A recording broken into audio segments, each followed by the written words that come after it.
Hello. Hi. Uh, Thank you for joining us for Photo Live, a season of live streamed conversations about the social and cultural role photography plays in our everyday lives. Produced by Photo 2021 International Festival of Photography, Photo Live expands on the festival's theme, exploring the relationship between photography and the truth, capital T, capital T. I le nei tu la avea I a lo leo e whai mawhawhonga tau moli moli I whanua yongu ma kulin. E whaatalofa atu ma whaawheloai atu le paia ma le mamalu le aso. Tātou ma lo whaalo alaungia, ai maise le paia ma le mamalu o le nei awhiawhi. To the Yungu and Kulin peoples, we are grateful visitors, trading with humility and respect on your territories, bringing our ancestors' teachings of good conduct and peace with us. Hi, my name is Léuli Eshrāghi. I'm a Samoan artist, curator, and researcher living in Nhulunbuy and Tiohtià:ke, Muniang, Montreal, working to center Indigenous presence, languages, and ceremonial political practices in the Great Ocean and Turtle Island. I am the inaugural Horizon Indigenous Futures Postdoctoral Fellow at Concordia University and serve as an advisor to Photo 2021.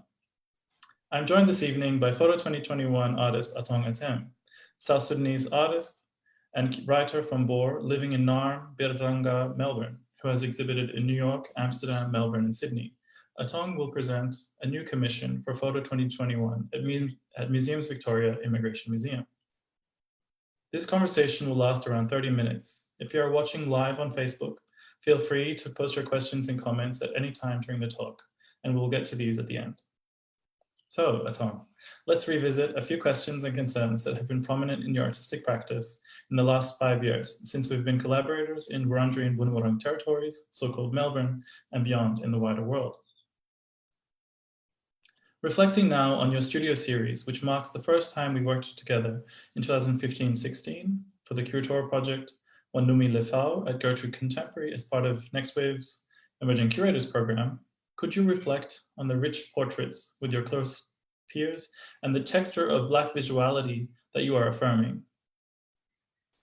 First of all, hello, thank you for having me. And I'm really excited to be having this conversation with Léuli, who, aside from being an Aries sibling, is also one artist I respect and admire so much. And yeah, as you mentioned, we've worked together in the past. Specifically, the first time that I had a major or was part of a major show in a major gallery was with you, the one that you curated at Gertrude Contemporary 2016, right? 2016. Yeah. And that work was really important for me because it was sort of the culmination of everything I had been thinking about up until that point as an artist and as a young person in the kind of art school wheel and in, I guess, inner city Melbourne and prior to that Sydney, and questioning ideas of space, how we make space, how we allow or don't allow space, kind of, you know, gatekeeping in terms of identity and the ways that our identities are either dictated for or to us as individuals, in ways that I as an artist can sort of respond to that, you know, as a young person, as a woman, as a South Sudanese person, as a migrant, all of those things that make up this beautiful puzzle that is Atong Atem. And prior to making the studio series, I had studied painting and was doing these sort of traditional classical oil portraits of people. So I've always been really interested in portraiture as a way of communicating and as like a you know, narrative form, I suppose. And I think my development from painting oil portraits to taking photographic portraits was sort of led by an intrigue, I suppose, in the ways that photography historically has been used as a medium of like honesty and truth and realness, and what that means in relation to who gets to control those narratives of what's true, what's real, what's respectable, what's important. And looking at art history and just kind of global histories with image making in general, the ways that photography has been used to represent a truth about Black people and Black bodies has been extremely chaotic, and really, really, really troubling, especially when the people who kind of invent a technology are the ones that control it, and kind of the rise of photography colliding with the sort of European colonialism and its rise, and the ways that those two things sort of led to image making and image histories and representations, I suppose, of Black bodies being really guided by a colonial mindset.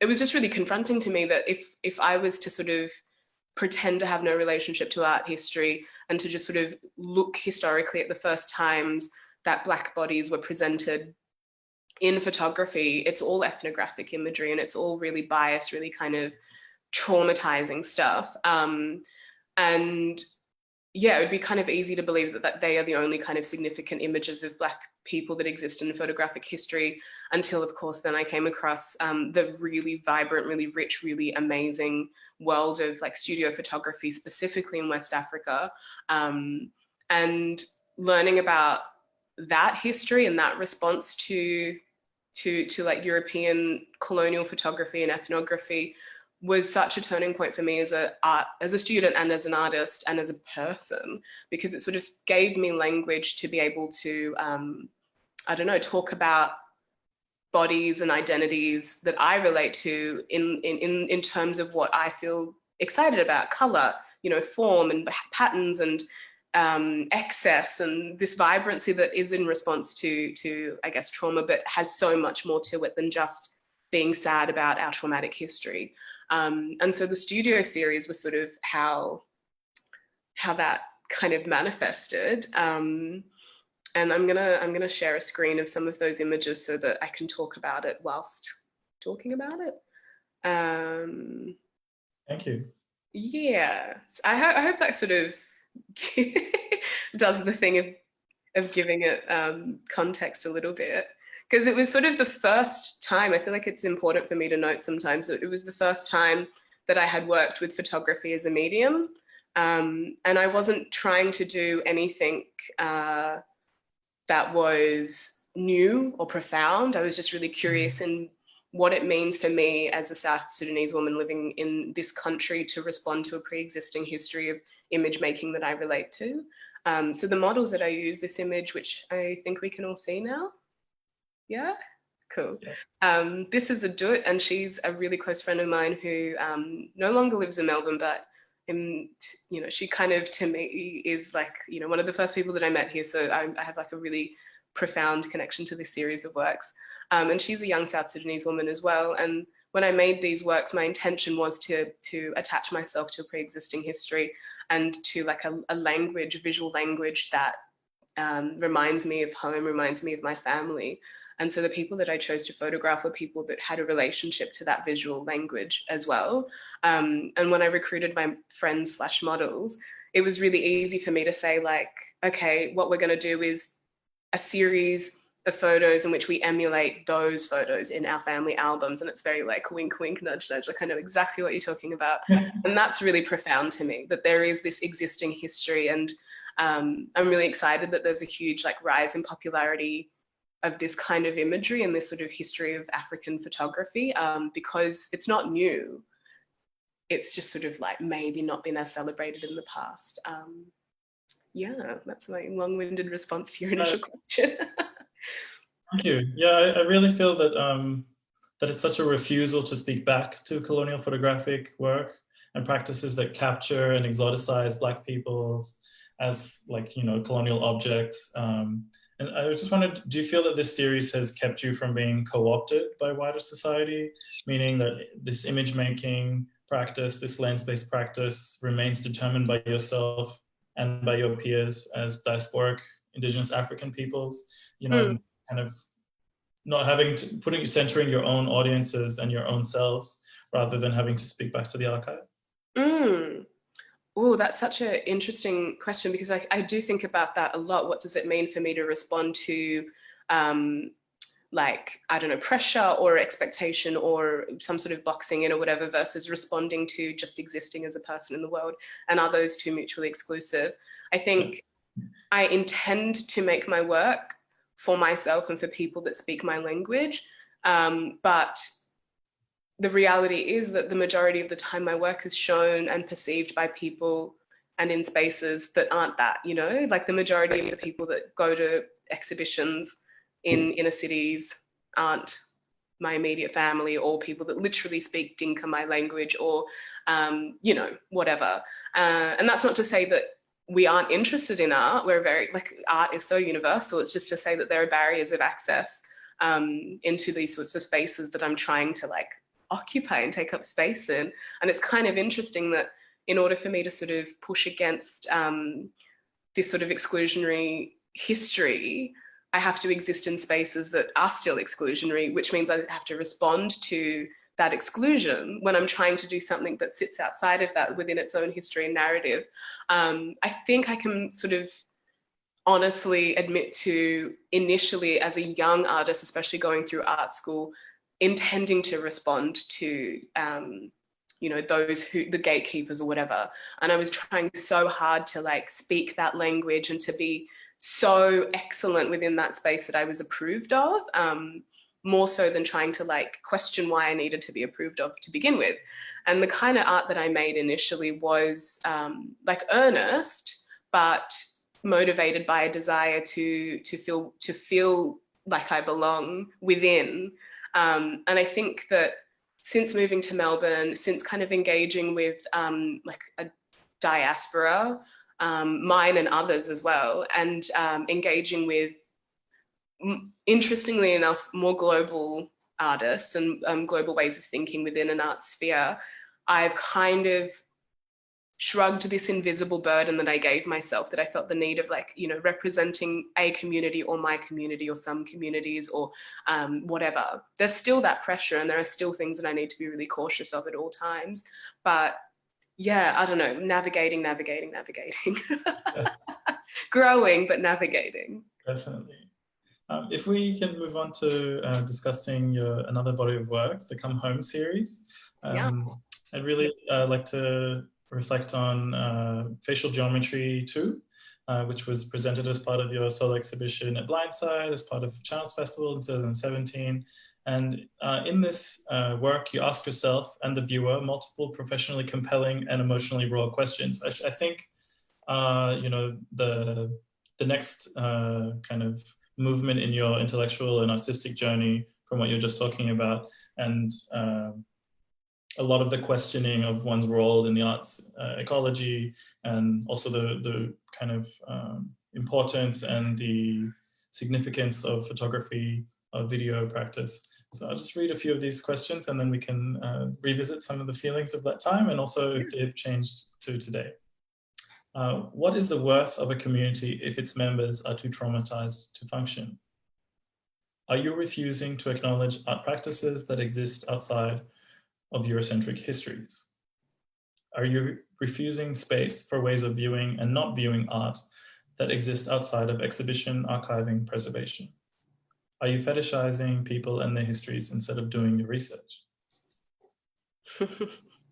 I really love that work, and yeah, I just wanted to see if you had any thoughts on some of those questions. And there were many others, perhaps more raw, Yes. that people can, and definitely from a, you know, indelibly from that period. Yes, yeah.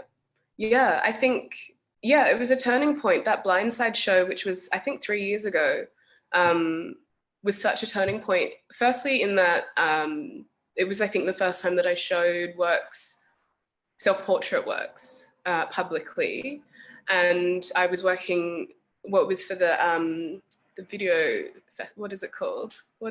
Screen Channels Video Art Festival. Why am I silly? So it was all video works that I showed, and I had just come back from being in Fiji for quite some time. I was going to move there, in response to just, you know, existing and what it means. Like, it's hard. Existence is hard when there's layers. It's hard for everybody. And I chose to sort of sit in that difficulty, which I think was really important for me because it sort of spurred some movement. Mostly because I was, I think, after releasing the studio series and having some really great responses to it, and going to a few art fairs around the world and exhibiting around the world from it, like, hadn't even finished art school, was sort of, I don't know, floating around, waiting for Centrelink to call me back every weekend. And then all of a sudden, doing all of these amazing things that I had internally, if we go back to sort of this idea of me being a young art school student, wanting to earn the respect of like, you know, the white art world to some extent, even though I was using language that was like, I don't know, like against those pressures, it was almost like I was fetishizing my own identity in order for it to be palatable to the people that sort of dictated whether I had access or not and what was good or not. So on and so forth. Of course, that's challenging. That's so hard. Difficult things happened. And then I was like, you know, I don't need to do this. Let me go live on an island with my friends in Fiji.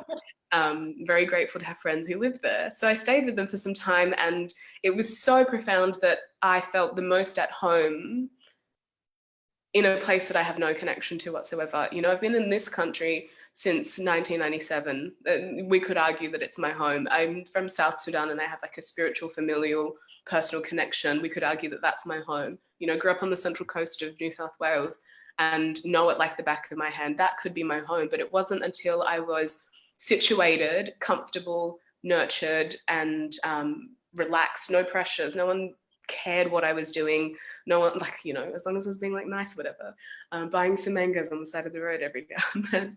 And that was a really profound moment, I think, because it made me think about the ways in which we explicitly or subconsciously often like are forced to perform or choose to perform in whatever context, but especially within art, and especially when I'm making art that's really personal and that kind of is on this sort of pivot of identity and all kinds of things like that.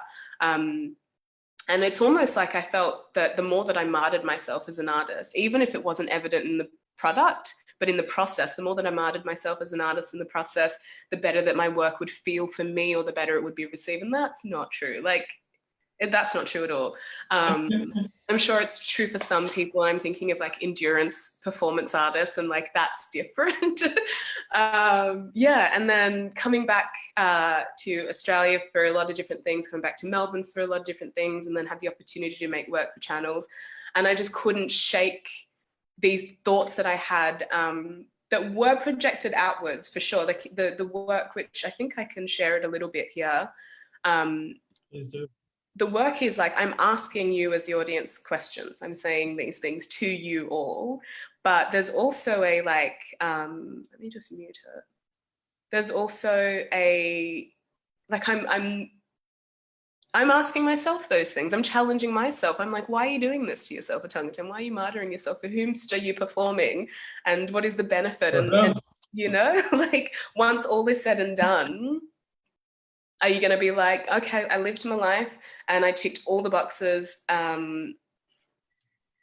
Great, you know?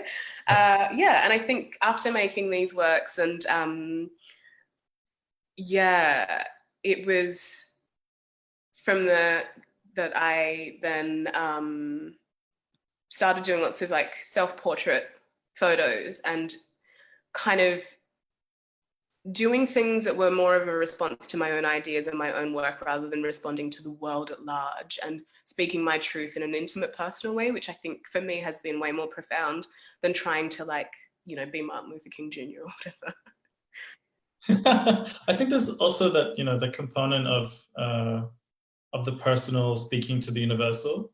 And I remember at the time we spoke about, you know, I was like, well, what is it like to spend that time in Fiji in a Black majority society? Still, you know, very much scarred by colonialism, and with an Indian diaspora, Chinese diaspora, European diaspora, and, you know, complex race dynamics there. So it's, you know, not off the hooks or anything, but just thinking also about that liminal space and between different societies and your belonging, as you just mentioned, between Southeastern Australia, Fiji, South Sudan, and how important that kind of form of chosen kinship is for how you can see and realize these self-portraits in photography, in moving image. Yeah, I wondered if, you know, it just seems so so important. And I wonder if you have any plans to return to Fiji. Yeah, as soon as, you know, praying to all the gods and all the ancestors and all the ghosts that hold the planes in the sky, as soon as I physically can, I think, yeah, it's such an important space for me. I think in many ways, yeah, before this talk, I was thinking about some of the questions that you'd posed to me when we were chatting about this. And there was something really interesting about that Come Home series of works and that time in my life and whatever, but also the way that we talked about it and how much came from that. And I think we talked a lot about like the liminal spaces and existing in between as opposed to on or behind or whatever.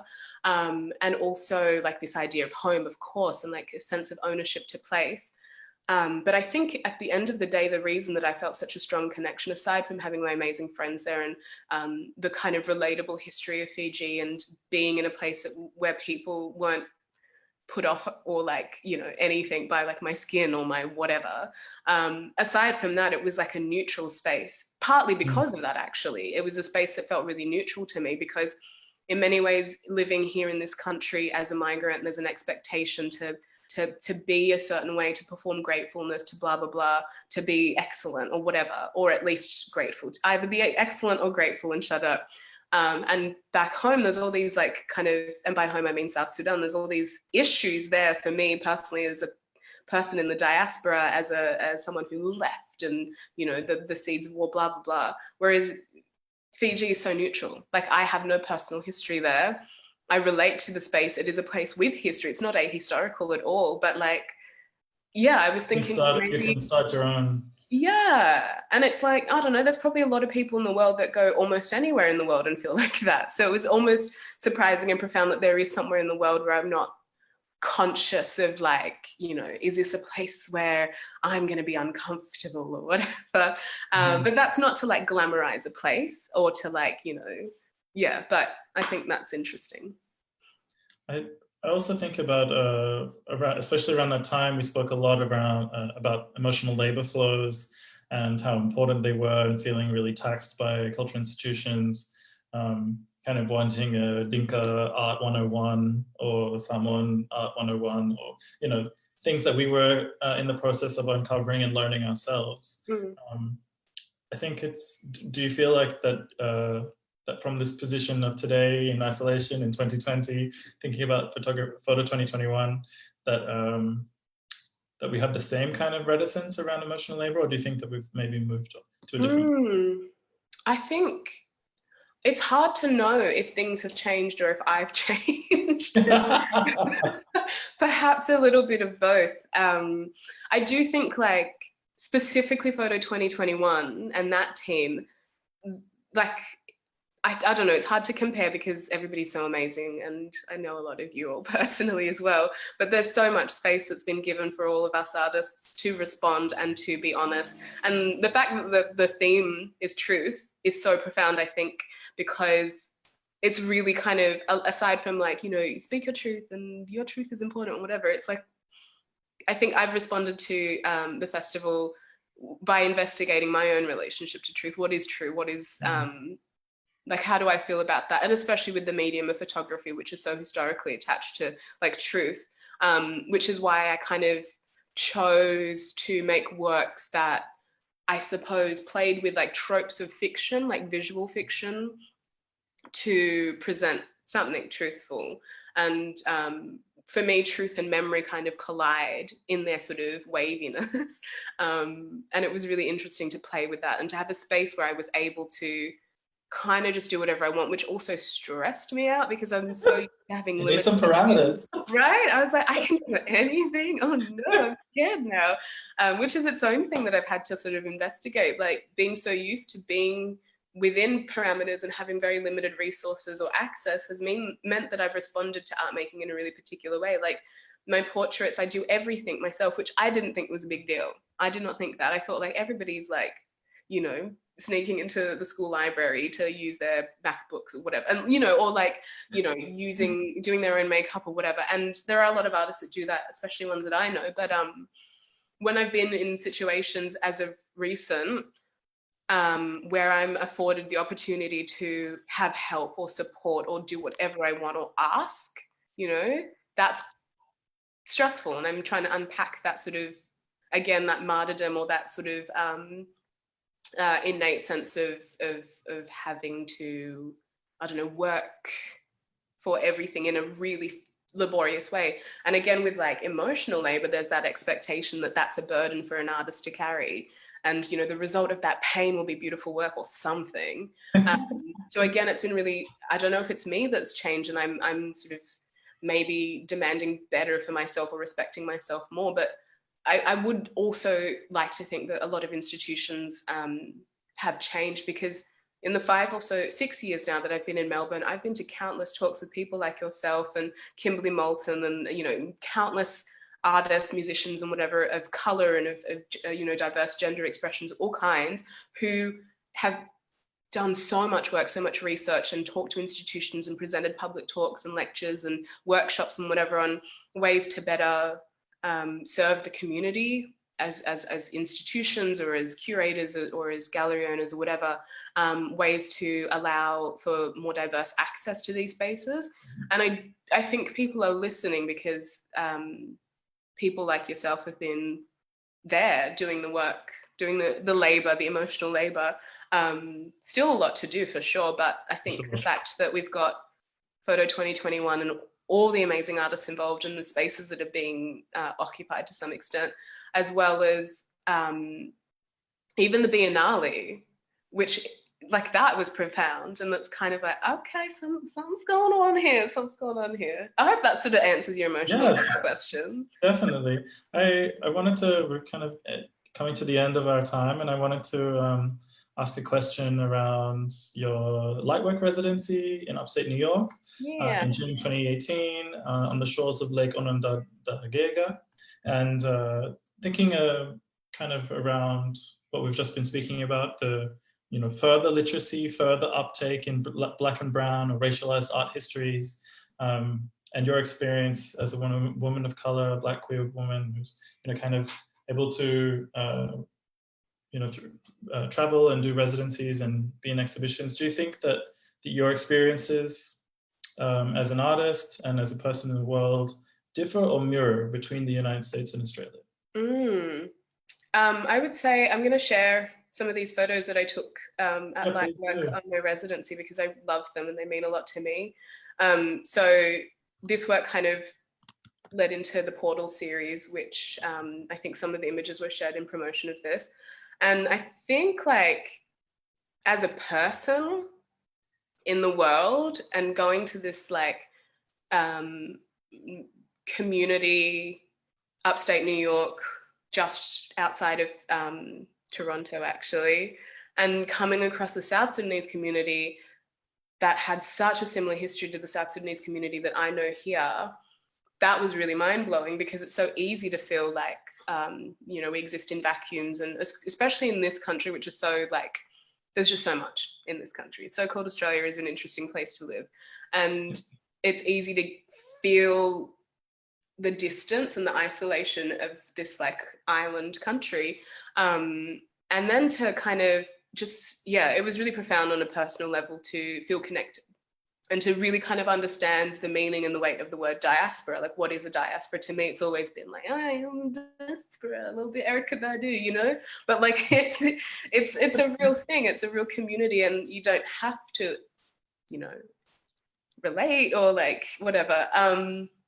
But I think as an artist, it's hard to know. I don't know if my experiences differ. I do know that there aren't that many South Sudanese artists that I know that have some of the same accesses that I have, and I don't even have that much access, you know?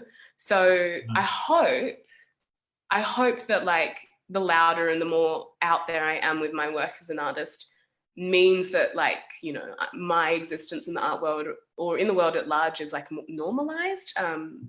Because I want stories like this to be shared a lot, and I want to see faces like this in the art world. I want to go to museums and be like, oh yeah, cool. You know, like, rather than like every time I see like a Black person in an art gallery or a museum now, I'm like, oh my God, you know? Yeah, I don't know. I'm feeling very hopeful. Yeah, that's wonderful.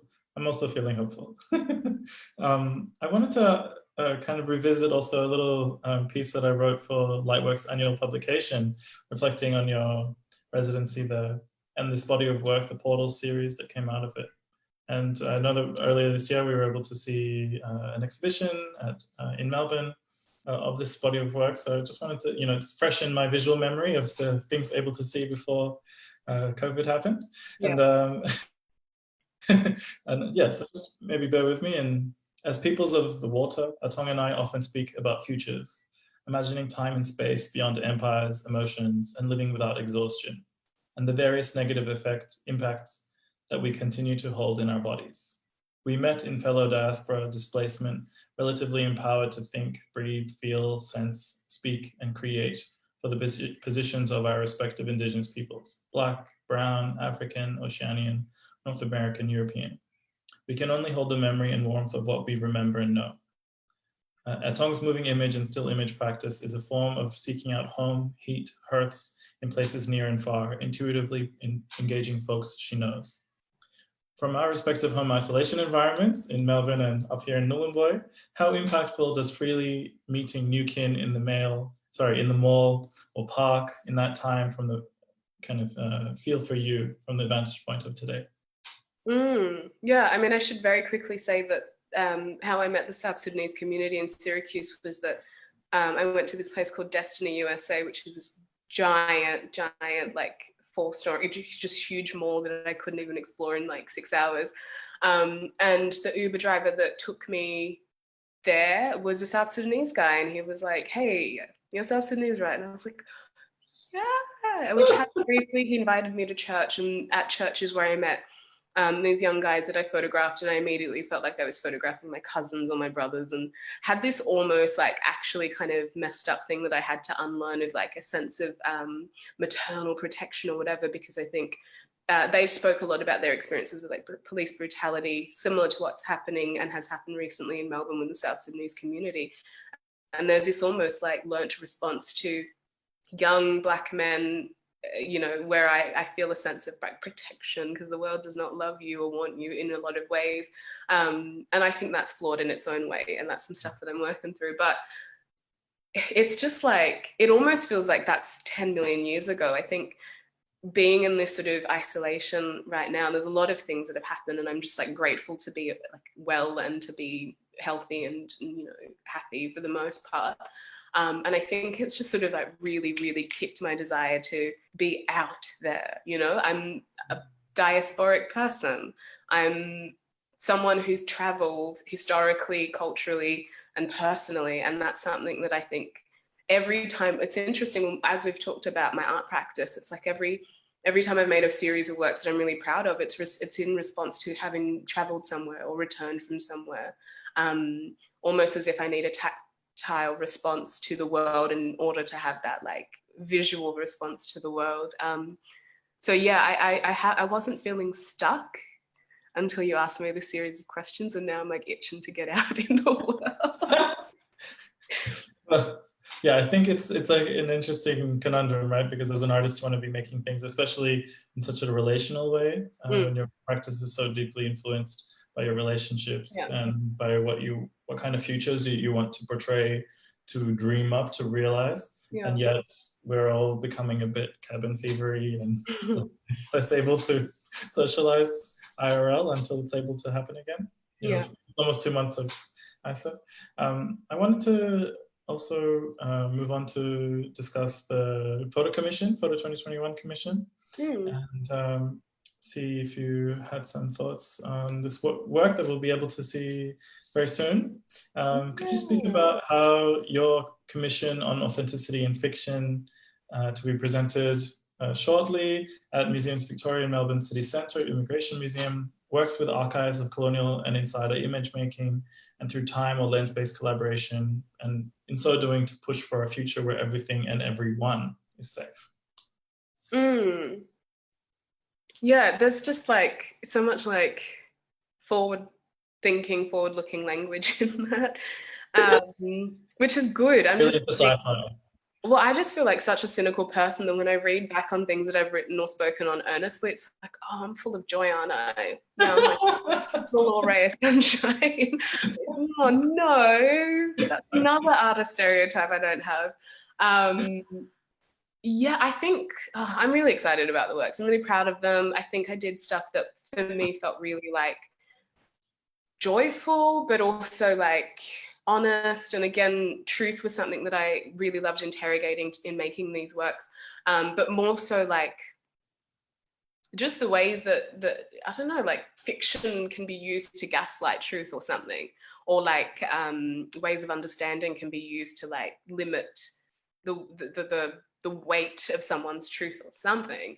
And I chose to make works that felt like, again, I'm really interested in portraiture, photographic work specifically, in how like that frame is almost its own little world and universe, and, you know, inviting the audience to sort of peer into something that is eternally expansive. And I liked doing that with like just creating these sort of characters who, yeah, I feel like I'm not going to show any of the works, but I will show like my self-portrait work, which really kind of led the direction in what I was doing. And it was really fun to do what I do with my self-portraits, which is such an interrogation with other people. And how do you interrogate someone else's identity and someone else's relationship to history and to truth and to fiction. And also the thing that the sort of a realization I had with these works, which I'm really kind of excited about, is that the way that I relate, again, to truth is the same way that I relate to memory. And it's so like warped because I have this, for example, like nostalgic relationship to like American kitsch and like this sort of European kitsch. And I love like aprons and like these real kind of like housewifey kind of movie, like just really gendered kitsch roles. And it's like a history.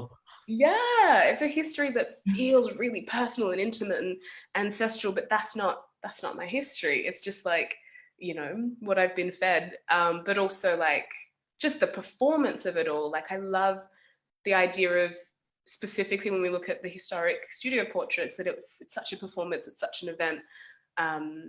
Yeah, subtlety, Atong Atem subtlety. Beautiful. They're stunning, rich portraits, and I can't wait to see the exhibition. I wanted to ask about, we have a question that I'm just going to kind of synthesize, and I think you can see it as well. We have many windows open on our computers. So perhaps as we're kind of ruminating on that question, I just wanted to congratulate you on that body of work, because for me it really contains the safety of representation and acceptance of darker color temperatures, the rich patterning, the black bodies, and the warm lighting that we can see across your practice. And kind of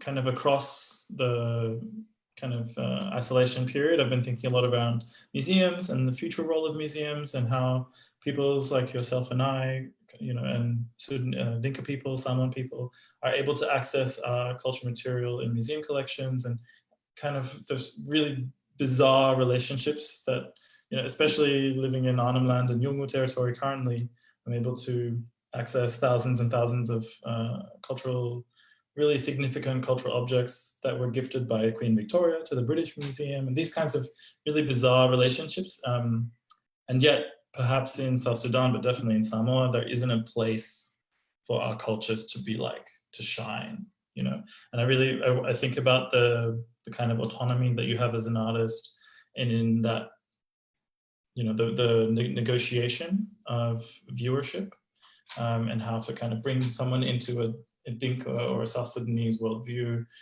Yeah, I'm just thinking, kind of ad-libbing, thinking here a lot around Black and South Sudanese parts of your identity, and how this is a question that we've got from Facebook, where often white arts is seen to be objective in some way, whereas this kind of opposition is the racialized artists making identity work, identity politics-based work, which is very much, I think, a North American perspective, where kind of supposedly, you know, identity was done and dusted in the 1980s and early 1990s. But I think actually in particularly in Australia and other places, there's such a rich tradition in contemporary years of making and writing about. So I'm just wondering also about your writing practice and how that, you say in multiple interviews and in conversations, how your writing practice and your image making, the lens-based practice, all kind of combine, and it's the same practice, same creative practice. I wondered if you had any comments. Yeah, I think I sort of have been unlearning maybe expectations that I put onto myself, not just as an artist, but like as a person, you know, who's interested in making. And writing was sort of the first sort of output that I had, and then visual art and so on. But I think there was all these expectations of like, you know, the need to be like succinct and profound in your creations, and this idea that like nostalgia is really terrible, and you know, color and excess is cheap, or whatever, like just all these things that you learn, or that I learned. And specifically going back to this idea of being succinct and profound, I think the coolest thing that I've sort of learned for myself in the last little while is that nothing has to be complete as an artist. Wish I'd learned that when I was painting, because none of my paintings were physically ever complete. But that, I mean, I just turned 29 as far as I'm concerned. I'm basically 16, and I would like to think I have a long life ahead of me, and I'm still learning. Like I still haven't even graduated from uni. Like don't tell anyone, but I haven't. And anybody from Melbourne Art Institution?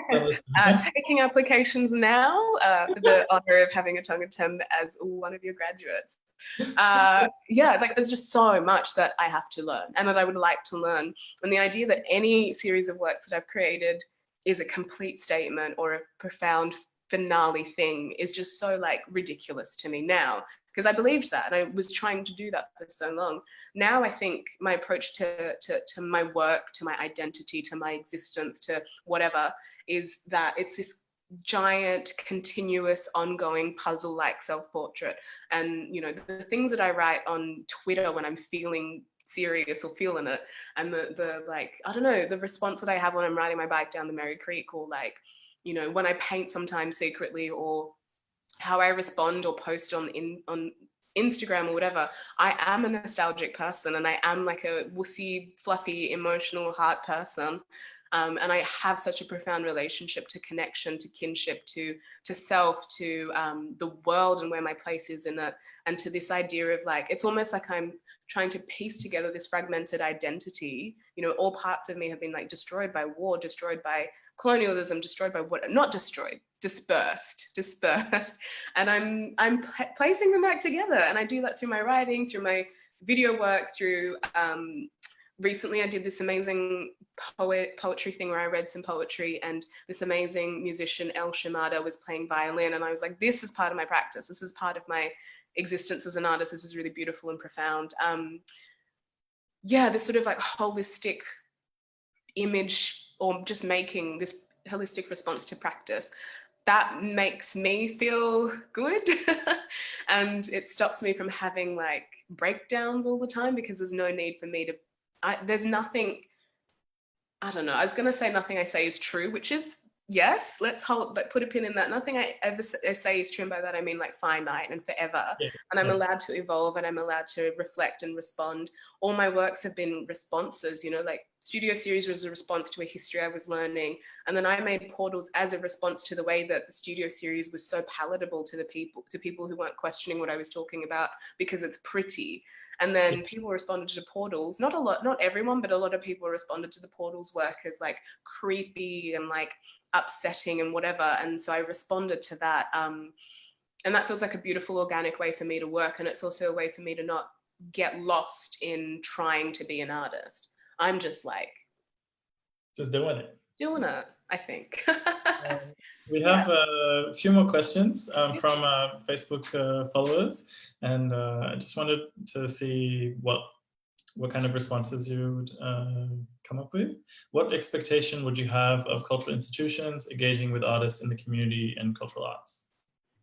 That's a really good, big question. I think there is like there's a few things that I want to say, because I feel like there's often this thing that a lot of institutions, especially cultural or community institutions, do, where they have the ... person who gives them the insight. That's such an unfair thing to do, because the pressure that one individual has, and the fact that one individual never ends up just speaking on their area of expertise, they become like the stand-in for everything else, because they are like, you know, the person, whether that's the person of color, the queer person, the this person or that person. It should never be one, ever. I don't think it should ever be one. I remember going to the first kind of Invasion Day protest that I went to, led by Warriors of the Aboriginal Resistance. And I think it was Mariki Arika, someone, all of them, they're all amazing people, were talking about the importance of a top-down approach to like inclusion or whatever. And I think, yeah, like if you can't have the most kind of valuable, important, or whatever people be the most diverse people in your organization, like then recognize that you're already working at a disadvantage for what you want to achieve as a cultural institution or whatever, and work from like go from there, rather than trying to like patch up like, you know, ceiling holes with a band-aid. That being said, though, I think that diverse opinions is maybe the most important thing that institutions can do, rather than relying on one viewpoint. Because what I have to say about the best way to represent or to talk to the South Sudanese community might not be what my sister thinks is the best way, or my mum, or whatever, and that shouldn't be.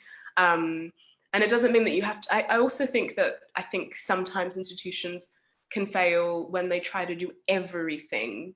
I think like, you know, you're never going to do right by every single community or outside group or whatever. And like expect to fail gracefully, you know? Diverse opinions, I think, is like the sort of takeaway there. And we have a final question. Can you speak a bit more about fiction, specifically science fiction in your work, which goes back to our point around, you know, the importance of futurity and vision.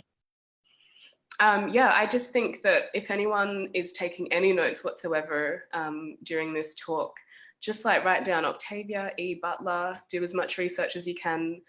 She was an incredible science fiction writer, and has really informed the way that I approach my response. Again, I feel like I've used the word response so many times, and I think that's like kind of the core of my practice. I'm responding to things that I learned, to things that I feel, and so on.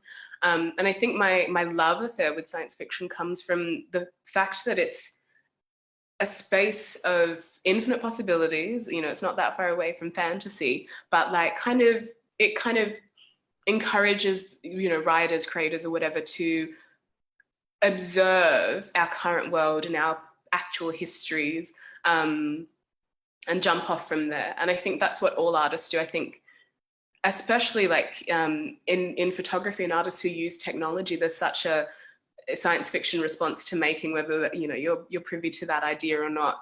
And I'm really interested in this idea of like the future is the only safe place, meaning like, you know, history has been so unkind to so many of us that it is so hard to imagine comfort in our current circumstances. Like, you know, that's not to say don't protest, don't rally. Like, we go to these things in hopes that the future will be a better, happier, whatever place.